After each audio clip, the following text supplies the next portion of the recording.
बच्चों की winter vacation start होते ही हम लोग आ गए हैं घर। हेलो एवरीवन, गुड मॉर्निंग, नमस्ते।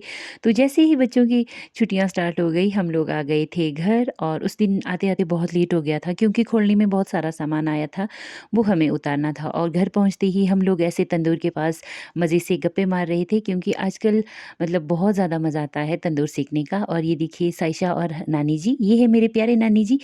तो यहाँ पे ये दोनों आपस में खेल रहे थे और मैं लग पड़ी सुबह की तैयारी करने क्योंकि डिनर वगैरह हमने कर लिया था। और मुझे यहाँ पे सिड्डू के लिए आटा गूँदना था, अखरोट फाड़ के रखने थे, और फिर मैंने सारी तैयारियाँ कर ली थी। और साइशा और नानी जी यहाँ पे मस्तियाँ कर रहे थे, ये देखिए। क्योंकि नानी जी ने सुबह घर जाना था तो साइशा नानी जी को बोल रही थी कि बुई अभी मत जाओ। फिर सुबह होते ही मैंने यहाँ पे सारे सिड्डू बना दिए थे क्योंकि इनको थोड़ी जल्दी थी। नानी जी वगैरह ने अनायशा के पापा के साथ जाना था क्योंकि हमारी बसेस तो आ नहीं रही है। तो मैंने फटाफट से सारे सिड्डू बना दिए थे। फिर यहाँ पे मैंने सारे सिड्डू स्टीम होने के लिए इस तरह से सिड्डू मेकर में डाल दिए थे। और फिर उसके बाद मैंने चटनी वगैरह बनाई और फिर उतने में मेरे सिड्डू भी यहाँ पे तैयार ही हो गए थे। तो मैं आपको दिखाती हूँ कि मैंने सिड्डू के साथ क्या-क्या बनाया था। तो यहाँ पे देखिए, मैंने ये बिच्छू बूटी की चटनी बनाई थी, घी, नमकीन सिड्डू, मीठे सिड्डू, दोनों तरह के सिड्डू मैंने बनाए थे और नानी जी और मामा जी को सिड्डू बहुत पसंद आए। फिर उसके बाद वो लोग चले गए थे, फिर उसके बाद हमने भी गरम-गरम सिड्डू खाए।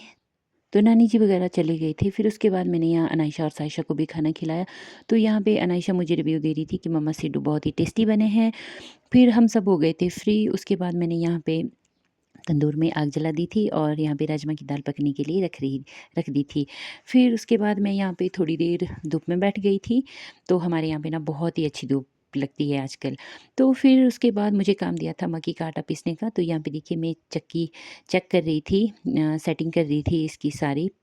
इसकी थोड़ी जो प्लेट्स वगैरह है वो चेंज करनी होती है क्योंकि गेहूँ के जो आटे के लिए अलग प्लेट लगती है, मक्की के आटे के लिए अलग प्लेट लगती है, और जो गाय का आटा है उसके लिए अलग प्लेट लगती है। तो मैं यहाँ पे चेक कर रही थी कि कौन-सी प्लेट लगी है। तो फिर उसके बाद मैंने यहाँ पे ये चेंज कर दी थी। उसके बाद मैंने लाई मक्की जो मैंने धूप में सूखने के लिए रख दी थी। फिर मैंने यहाँ पे डाली मक्की, तो ये इस तरह से इसको ऊपर डालते हैं। फिर उसके बाद मैंने जो मक्की के जो आटे वाली प्लेट होती है वो मुझे मिल गई थी। फिर मैंने वो इसमें चढ़ा दी थी और मक्की और जो ये चक्की जो है वो स्टार्ट कर दी थी। फिर उसके बाद मैं चली गई थी यहाँ अपनी गाय के पास। मुझे गोबर निकालना था। तो फिर मैंने यहाँ पे फटाफट से गोबर निकाला क्योंकि आजकल बहुत ज़्यादा सूखा घास होता है ना, तो गोबर भी बहुत ज़्यादा होता है। तो फिर मैंने यहाँ पे फटाफट गोबर निकाल दिया था। फिर उसके बाद मैंने गौरी को ये मक्की का सूखा घास दिया। तो ये देखिए हमारे यहाँ पे ना बहुत लेट धूप जाती है। फिर सनसेट व्यू। तो यहाँ पे मैंने आज बनाई थी राजमा की दाल, और भैया राजमा की दाल खाते नहीं तो उनके लिए बनाई थी बैंगन की सब्जी।